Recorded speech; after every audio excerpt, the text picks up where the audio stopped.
கிறிஸ்துவுக்குள் பிரியமான சகோதர சகோதரிகளே, உங்கள் அனைவரையும் தினமொரு முத்துக்கள் நிகழ்ச்சியில் சந்திப்பதில் மிகுந்த மகிழ்ச்சி அடைகிறேன். இறைவார்த்தையே நமது ஆயுதம். எபேசியர் 6 அதிகாரம் 17 மீட்பை தலைச்சீராவாகவும் கடவுளின் வார்த்தையை தூய ஆவி அருளும் போர்வாளாகவும் எடுத்துக்கொள்ளுங்கள். பிரியமானவர்களே, இன்று உலக பிரகாரமாக நம்மை எதிர்கொள்ளும் பிரச்சனைகளை சமாளிப்பதற்கு நாம் எந்த ஒரு ஆயுதத்தையும் தேட வேண்டியதில்லை. இறைவார்த்தையே நம்முடைய ஆயுதம்.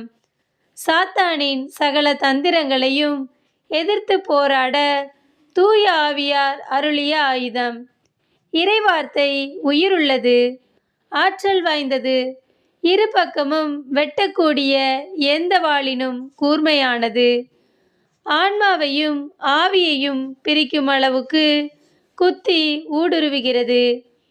எலும்பு மூட்டையும் மஜ்ஜையையும் அவ்வாறே ஊடுருவுகிறது.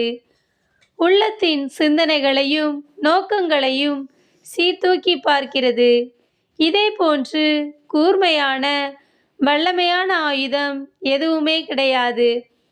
பிரச்சனை நேரங்களில் நாம் அதை மேற்கொள்ள இறைவன் நமக்கு கொடுத்திருக்கும் வாக்குத்தத்தங்களை சொல்லி ஜெபிக்க வேண்டும். இறைவார்த்தையே அநேக நேரங்களில் நம்மை பலப்படுத்தும் கருவி. நம் வாழ்விற்கு தேவையான எல்லா ஆசீர்வாதங்களும் அதிலே அடங்கியுள்ளது. அப்படிப்பட்ட இறைவார்த்தையை கையிலேந்தும் போது அழகையின் தந்திரங்களை முறியடிக்க முடியும்.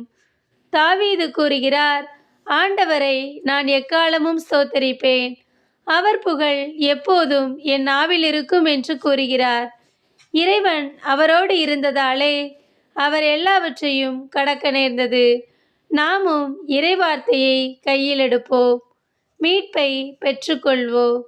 அன்பு இறைவா, நாங்கள் எப்போதும் ஆயுதமான உம் வார்த்தையை எங்கள் வாழ்வாக்க எங்களுக்கு உதவி செய்யும் இறைவா.